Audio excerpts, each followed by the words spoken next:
क्योंकि अभी भी ये माना जा रहा है कि जो मुख्यमंत्री के चेहरे के रूप में हम लगातार देख रहे हैं कि एक महिला के तौर पर जो है चर्चाएँ चल रही है, एक महिला को ज़िम्मेदारी सौंपी जाएगी। वहीं दूसरी तरफ अगर देखा जाए तो मुझे लगता है कि कोई ऐसा ही चौंकाने वाला फैसला भारतीय जनता पार्टी ले सकती है। कि इस बार भाजपा तीनों राज्यों में चेहरा बदलना चाहती है मुख्यमंत्री का। और यहाँ पर जो रमन सिंह है उनको भी शायद यहाँ दुख हो सकता है इस बात को सुनकर कि कहीं ना कहीं रमन सिंह को हटाकर इस बार नया चेहरा, यानी कि जो आप यहाँ पर बात कर रही हैं महिला मुख्यमंत्री की, वो यहाँ पर सीएम पद पर आती नजर आ सकती हैं। जैसे आपने सवाल किया कि क्या महिला चेहरे को आगे किया जाएगा, जिसमें सबसे ज़्यादा नाम रेणुका सिंह का चर्चाओं में आ रहा है। तो वही बात यहाँ पर कही जा रही है कि एक ऐसी महिला जो भारतीय जनता पार्टी के साथ जुड़ी हुई भी है लंबे समय के साथ है, और कहीं ना कहीं छत्तीसगढ़ में अगले मुख्यमंत्री के तौर पर रेणुका सिंह यहाँ पर देखी जा सकती है।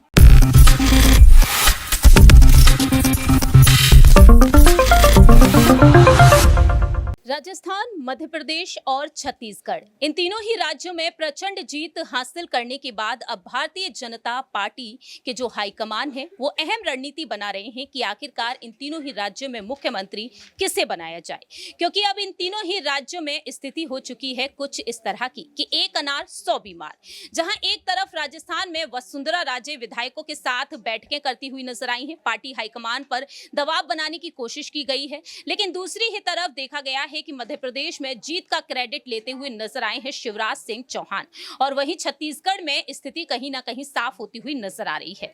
लेकिन इस बार बीजेपी यहां पर यूपी मॉडल को आगे रखती हुई देखी जा सकती है। अब यहां पर उत्तर प्रदेश में जिस तरह से 2 उप मुख्यमंत्री बनाए गए, तो कहीं ना कहीं इन तीनों ही राज्यों में उप मुख्यमंत्री पद पर देखे जा सकते हैं कुछ दिग्गज नेता।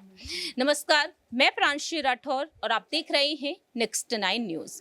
आज हमारे स्पेशल प्रोग्राम 2024 का महासंग्राम में चर्चा करेंगे कि आखिरकार उप मुख्यमंत्री किसे बनाया जा सकता है, ना सिर्फ राजस्थान बल्कि मध्य प्रदेश तो वहीं छत्तीसगढ़ में भी। जहां एक तरफ छत्तीसगढ़ में मुख्यमंत्री की रेस में है डॉक्टर रमन सिंह, वहीं केंद्रीय मंत्री रेणुका सिंह भी। लेकिन यहां पर देखा जाए तो बीजेपी महासचिव ओपी चौधरी का नाम भी आगे है, और इनके अलावा यहाँ पर जो है वो बीजेपी सांसद अरुण साहब है। तो ऐसे में देखा जाए इन नेताओं को लेकर दावे किए जा रहे हैं कि मुख्यमंत्री पद कहीं ना कहीं इनमें से किसी एक को सौंपा जा सकता है। लेकिन सवाल उठते हैं उप मुख्यमंत्री पद को लेकर कि आखिरकार उप मुख्यमंत्री किससे बनाया जाएगा, क्योंकि यह कहा जा रहा है कि राजस्थान और मध्य प्रदेश में 2 उप मुख्यमंत्री बनाए जा सकते हैं, लेकिन छत्तीसगढ़ में किसी एक दिग्गज नेता को उप मुख्यमंत्री बनाया जा सकता है। सियासी जानकारों का इस पर क्या कुछ कहना है, तो वहीं गृह मंत्री अमित शाह ने क्या कुछ कहा, ये आपको बताते हैं।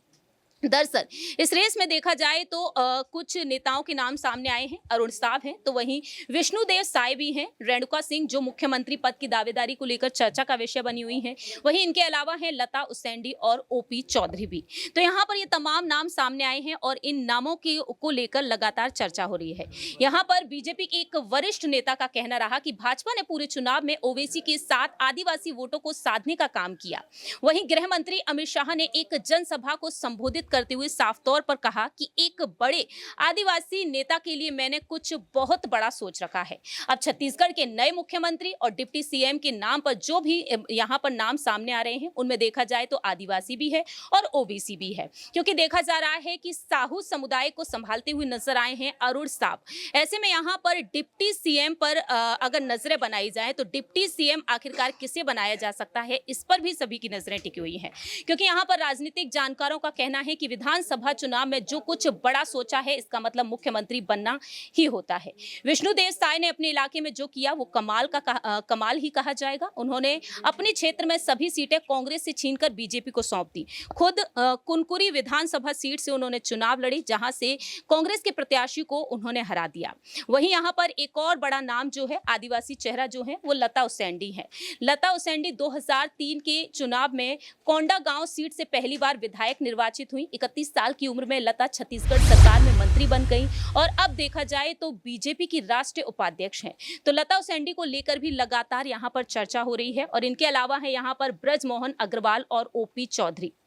डिप्टी सीएम पद को लेकर इन दोनों नेताओं के नाम भी चर्चा का विषय बने हुए हैं। आपको जानकारी दे दें कि रमन सिंह के नेतृत्व वाली बीजेपी की सरकार में ये मंत्री रह चुके हैं। ब्रजमोहन को रायपुर दक्षिण सीट के बीजेपी के अभेद्य किले में तब्दील करने के लिए श्रेय दिया जाता है। तो ये तमाम नाम हैं जो लगातार उप मुख्यमंत्री पद को लेकर चर्चा का विषय बने हुए हैं। न्यूज रूम में बैठे हुए सहयोगियों से जानेंगे कि आखिरकार इन पर उनका क्या कुछ कहना है। सबसे पहला सवाल रहेगा यहाँ पर नाजमीन से कि नाजमीन यहाँ पर उप मुख्यमंत्री पद को लेकर क्या कुछ कहती हैं। आखिरकार यहाँ पर छत्तीसगढ़ में एक महिला को उप मुख्यमंत्री बनाया जाएगा या फिर यहाँ पर ओपी चौधरी को आगे किया जा सकता है या फिर यहाँ पर आगे किया जा सकता है विष्णुदेव सहाय को। कैसे देख रही हैं आप? देखिए, यहाँ पर आपने बात कही है कि विधानसभा चुनाव में जैसे भारतीय जनता पार्टी ने जीत हासिल की है, 3 राज्यों की चर्चा की जाए तो मध्य प्रदेश है, राजस्थान है और छत्तीसगढ़ है। और जहाँ तक बात है, मध्य प्रदेश में भी तस्वीरें साफ होती हुई नज़र आ रही हैं। वहीं राजस्थान की बात करें तो 2 चेहरों को लेकर एक बड़ा टकराव देखने को मिल रहा है, जिसमें वसुंधरा राजे सिंधिया जो एक पुराने चेहरे के रूप में देखी जाती हैं, तो वहीं दूसरी तरफ बाबा बालकनाथ जो पहली बार राजस्थान में कहीं ना कहीं सीएम की दावेदारी के लिए आगे नजर आ रहे हैं। तो वहीं छत्तीसगढ़ की बात करें तो यहाँ पर भारतीय जनता पार्टी ने जिस तरीके से भूपेश बघेल को हराया है और यहाँ पर भारतीय जनता पार्टी की सरकार बनाई है, तो उसके बाद जो मंथन देखा जा रहा है भारतीय जनता पार्टी के जो बीजेपी मुख्यालय में लगातार बैठकें जारी की जा रही हैं, लगातार देखा जा रहा है कि आखिरकार सीएम किसे बनाया जाए। तो छत्तीसगढ़ की अगर चर्चा करें तो यहाँ पर महिला चेहरे को लेकर सबसे आगे किया जा रहा है। जैसे आपने सवाल किया कि क्या महिला चेहरे को आगे किया जाएगा, जिसमें सबसे ज़्यादा नाम रेणुका सिंह का चर्चाओं में आ रहा है। तो वही बात यहाँ पर कही जा रही है कि एक ऐसी महिला जो भारतीय जनता पार्टी के साथ जुड़ी हुई भी है, लंबे समय के साथ है, और कहीं ना कहीं छत्तीसगढ़ में अगले मुख्यमंत्री के तौर पर रेणुका सिंह यहाँ पर देखी जा सकती है। देखिए, फिलहाल रेणुका सिंह का नाम जो है वो मुख्यमंत्री पद को लेकर है, लेकिन यहाँ पर लता उसेंडी का नाम जो सामने आया है वो उप मुख्यमंत्री पद को लेकर आया है। नेहा से यहाँ पर अगला सवाल रहेगा, क्या बीजेपी यहाँ पर रेणुका सिंह को मुख्यमंत्री बनाती हुई देखी जाएगी, तो क्या उप मुख्यमंत्री पद पर भी हम किसी महिला को यहाँ पर देख सकते हैं? देखिए, बिल्कुल यहाँ भाजपा अगर किसी मतलब जो आपने यहाँ पर रेणुका सिंह का नाम जो लिया है, आदिवासी समुदाय से वो आती हैं, यहाँ पर पहली मुख्यमंत्री महिला होंगी वो, अगर उनको यहाँ पर चुना जाता है तो देखिए अगर उनको यहाँ मुख्यमंत्री पद दिया जाता है तो बिल्कुल ये बात कही जा सकती है कि उप मुख्यमंत्री पद के लिए किसी महिला को तलाशना होगा भाजपा को। यहाँ अगर कोई मुख्यमंत्री चेहरा नहीं मिलता है, उप मुख्यमंत्री के लिए कोई महिला चेहरा यहाँ नहीं मिलता है, तो देखिए जाहिर सी बात है फिर यहाँ पर किसी और को सोचना पड़ेगा भारतीय जनता पार्टी को। लेकिन उम्मीदें यहाँ पर यही जताई जा रही हैं कि इस बार भाजपा तीनों राज्यों में चेहरा बदलना चाहती है मुख्यमंत्री का, और यहाँ पर जो रमन सिंह है उनको भी शायद यहाँ दुख हो सकता है इस बात को सुनकर कि कहीं ना कहीं रमन सिंह को हटाकर इस बार नया चेहरा, यानी कि जो आप यहाँ पर बात कर रही हैं महिला मुख्यमंत्री की, वो यहाँ पर सीएम पद पर आती नजर आ सकती हैं। आखिरी और अगला सवाल यहाँ पर अबरार से रहेगा कि आखिरकार वह इस राजनीतिक मुद्दे को लेकर क्या कुछ कहना चाहेंगे। अबरार, लता उसेंडी का नाम लगातार छत्तीसगढ़ में अब चर्चा का विषय बन चुका है, ओपी चौधरी का नाम भी है, तो उप मुख्यमंत्री पद को लेकर यहाँ पर दोनों के नाम चर्चा में है, और वहीं ब्रजमोहन सहाय का नाम भी। कैसे देख रहे हैं आप?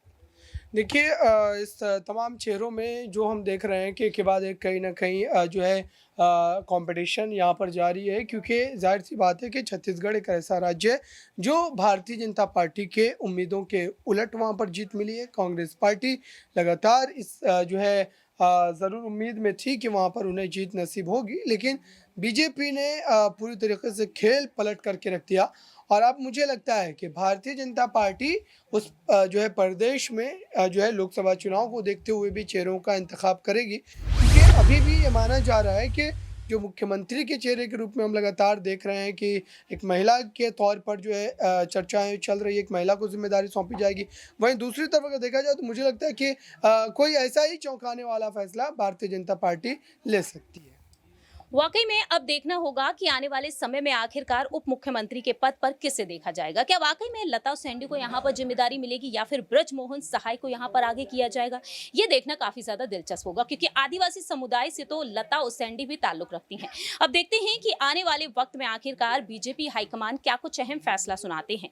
आखिरकार छत्तीसगढ़ का उप मुख्यमंत्री कौन बनेगा, और ऐसे में बीजेपी यहाँ पर सियासी दांवपेच जो खेल रही है वो आगामी लोकसभा चुनाव को मद्देनजर रखते हुए खेल रही है, क्योंकि 33% फीसदी आदिवासी समुदाय है, 20 से 22% यहाँ पर साहू समुदाय है, और तो वहीं ओबीसी समुदाय पर रुख किया जाए तो तकरीबन 54% देखने को मिलता है। तो ऐसे में 2024 के लोकसभा चुनाव को मद्देनजर रखते हुए हर एक वोट बैंक पर पैनी नजरें बना रखी हैं बीजेपी हाईकमान ने। देखना होगा कि छत्तीसगढ़ के मुख्यमंत्री और उप मुख्यमंत्री पर आखिरकार 1 से 2 दिनों के बाद क्या कुछ अहम फैसला सुनाया जाएगा। लेकिन आपकी क्या कुछ राय प्रतिक्रिया है, कमेंट सेक्शन में आप बता सकते हैं। फिलहाल के लिए हम चलते हैं, बाकी की तमाम अपडेट्स के लिए आप देखते रहिए नेक्स्ट 9 न्यूज।